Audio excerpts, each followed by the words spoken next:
নমস্কার, আমি ঋষিকেশ দেবগুপ্ত অফিসিয়ালে আপনাদেরকে স্বাগত। আজকে একটি মেয়ের যখন আমি ১ মিনিটের একটি ভিডিও দেখছিলাম এবং সেখানে রয়েছে সাফল্যের জয়গান, তখন ঠিক আরো একটি ১ মিনিটের ভিডিওর কথা খুব মনে পড়ছিল। আজকের ভিডিও যদি একজন ভারতীয় হিসেবে গর্বিত করে, তবে আরেকটি ভিডিও একজন মানুষ হিসেবে বড় অস্বস্তি, বড় মানসিক পীড়া দিয়েছিল। আজ ২৮শে জুলাই। আর আমি আজকের ওই ১ মিনিটের ভিডিওটিকে যদি ছেড়ে দিই, তাহলে এখন আরো একটি যেই ১ মিনিটের ভিডিওর কথা বললাম সেটা ১৬ই জুলাই। বাংলাদেশের সেই ছেলেটি আবু সাইদ একটি ছোট, খুব বেশি হলে ২ ফুটের একটি লাঠি নিয়ে দাঁড়িয়েছিল। কালো রঙের টি শার্ট, একটি ধূসর ট্রাউজার আর তার সাথে হচ্ছে ওই ফিলফিলে স্নিকার্স। তাকে যখন প্রথম রাবার বুলেটটা দিয়ে মারা হলো বা তার গায়ে এসে লাগলো এবং সে দাঁড়িয়েছিল হাতটা এরকম সমান্তরাল ভাবে, অনেকটা যীশু খ্রিস্টের মতো, এবং তাকে মারার পর সে বেঁকে গেছে এবং যেখানে লেগেছে যখন তাকিয়েছিল, তার ব্যথাটা দেখে সে অত বেশি অবাক হয়নি। সে অবাক হয়েছিল যে সে অহিংসভাবে ওখানে মৌনভাবে দাঁড়িয়েছিল রাষ্ট্রযন্ত্রের বিরুদ্ধে। আর যে রাষ্ট্রকে সে ভালোবেসেছে, যেই পতাকাকে সে জড়িয়ে ধরে এতদিন মা হিসেবে ভেবে বড় হয়েছে, যেই রাষ্ট্রের গান গেয়ে তার বুক ৫৬ ইঞ্চি হয়ে গিয়েছিল, সেই রাষ্ট্র তাকে গুলি করেছে। এই বিশ্বাসটা সে করতে পারছিল না। কি হয়েছে? একটার পর একটা গুলি করা হয়েছে, ক্ষতবিক্ষত হয়েছে দেহটি।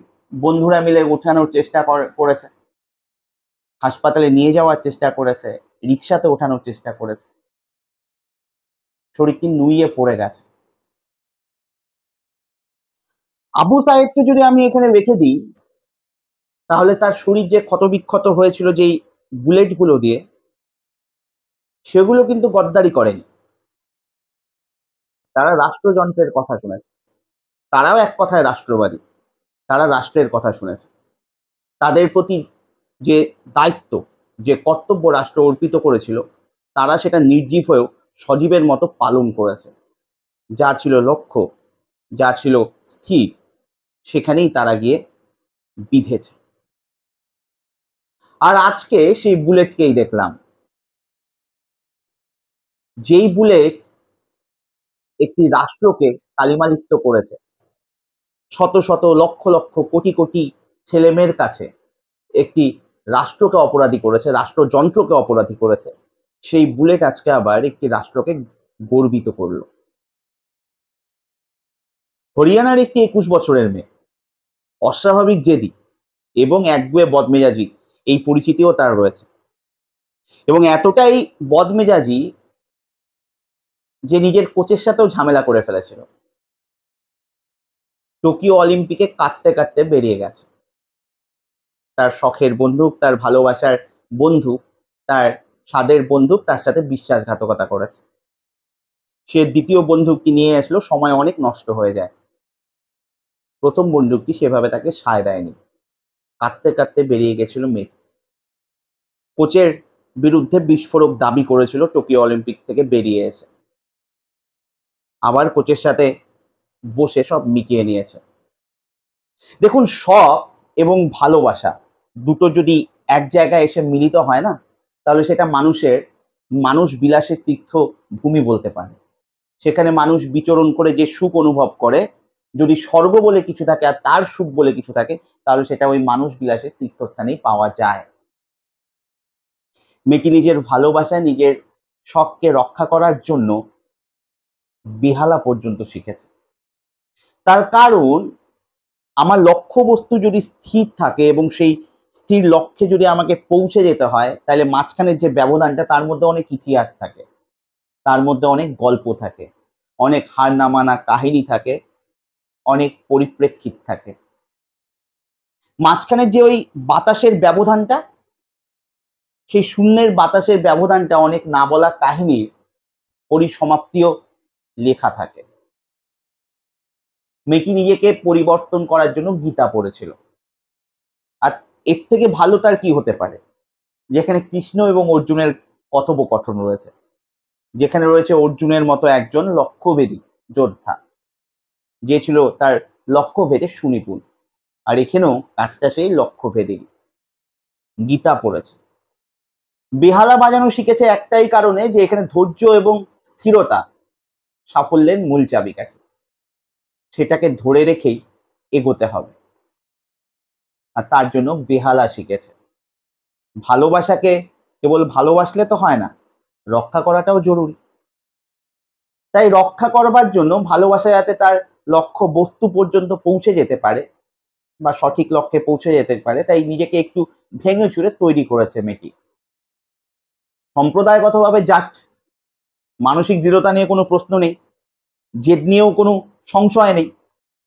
তাই হলো 3.5 বছর পর মেয়েটি আবার ফ্রান্সে দাঁড়িয়ে শুটিং শুরু করলো।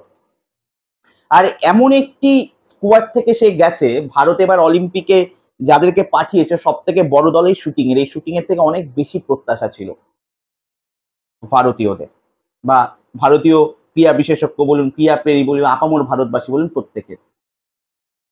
কিন্তু উদ্বোধনের দিনের মতোই মুখ ভার ছিল ভারতীয় শুটারদের পারফরমেন্সে। খুব একটা সুবিধা করতে পারছিল না কেউই। এই মেয়েটি ছিল লাস্ট বা শেষ ক্ষীণ আশার আলো। প্রথম দিন কোয়ালিফাই তৃতীয়তে থেকেই সে করেছিল, আর পরের দিন যখন জিতলো তখন সে তৃতীয়। সে প্রথমে দ্বিতীয়তে ছিল, রূপার জন্য সে লড়াই করছিল, মাত্র 0.1 এই ব্যবধানে সে হেরে গেল। তবে তার আক্ষেপ নেই, তার কারণ গত যেখানে পৌঁছে গিয়ে বা শেষ করে সে এসেছিল সেখানে সে কেঁদেছে। আর এবার যখন সে জিতে তামা নিয়ে বেরিয়ে আসবে ভারতের হয়ে, বা বলতে পারেন খুব নির্দিষ্টভাবে এই অলিম্পিকের দ্বিতীয় দিনে ভারতবর্ষ তার প্রথম পদক জয়ের খাতা খুলল।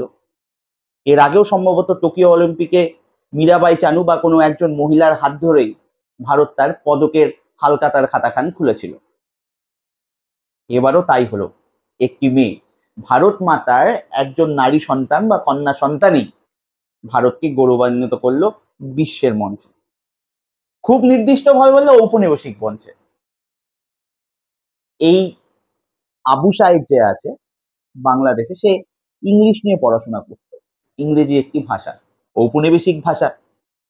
তবে বিশ্বের অর্থনীতি বা অগ্রগতির সাথে তাল মিলিয়ে এখন ইংলিশটা আমাদেরকে শিখতে হয়। সেও শিখছিল, খুব মনোযোগ সহকারে শিখছিল, এবং অন্যদেরকে শেখাচ্ছিল। সে টিউশন করে যা রোজগার হতো তার কিছুটা নিজের জন্য, জীবন চালানোর জন্য রেখে বাকিটা সে বাড়ির জন্য পাঠিয়ে দিত, কারণ বাড়িটাও যথেষ্ট গরিব। ওই পরিবেশ থেকে কলেজে এসে পড়ে নিজেকে চালানো এবং পরিবারকে চালানো, তার সাথে রাষ্ট্রযন্ত্রের বিরুদ্ধে দাঁড়ানোর জন্য চেহারাটা ছোটখাটো মনে হতে পারে, কিন্তু যে হৃদয় সত্তা ছিল সেটা ছিল বাংলাদেশের যে আয়তন তার থেকে কয়েকশো গুণ বেশি। কিন্তু ওই যে বললাম, এক ঔপনিবেশিক ভাষা শিখছিল সে, কিন্তু রাষ্ট্রযন্ত্র তা পূরণ করতে দেয়নি। ফ্রান্সও তো একটি ঔপনিবেশিক ইতিহাসের সাথে জড়িত, বিশেষ করে এপার বাংলার চন্দননগর তো ভীষণভাবে পরিচিত এই ফরাসি উপনিবেশের সাথে। তাই আরাক ঔপনিবেশিক মঞ্চে যখন গিয়ে ভারতের পতাকাকে সে উত্তোলন করেছে বিশ্বের সামনে, তখন তা সত্যিই গর্বে। তবে এটা ঠিক, বন্দুক বিশ্বাসঘাতকতা করেছে মেয়েটির সাথে গতবার। তবে এটা ঠিক, গতবারের অলিম্পিকে মেয়েটির সাথে বন্দুক বিশ্বাসঘাতকতা করেছে, বুলেট নয়। এবার বন্দুক সাথে ছিল, বুলেট তার কাজটাই করেছে, লক্ষ্যবস্তু যা ছিল তাকে ভেদ করেছে, একটি দেশকে গৌরবান্বিত করেছে। ওখানে রাষ্ট্রযন্ত্রের যে বন্দুকটা ছিল সে বিশ্বাসঘাতকতা করেনি, সেও তার লক্ষ্যবস্তুকে স্থির করে এগিয়ে গেছে, লক্ষ্যবস্তুকে ছিন্ন ভিন্ন করে দিয়েছে একের পর এক।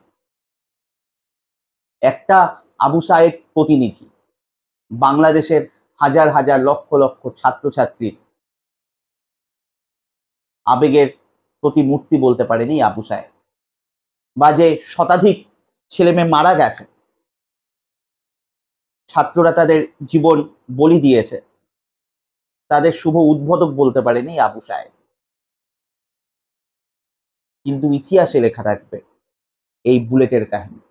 এক বুলেট একটি দেশকে গৌরবান্বিত করেছে, আর এক বুলেট একটি দেশকে, সেই দেশের নাগরিকের সামনে বিস্ময়ের সাথে অপরাধী বানিয়েছে। ধন্যবাদ মনু ভাগেতকে, ভারতবর্ষকে অলিম্পিকে প্রথম পদক জিতিয়ে আনার জন্য। নমস্কার, ভালো থাকবেন।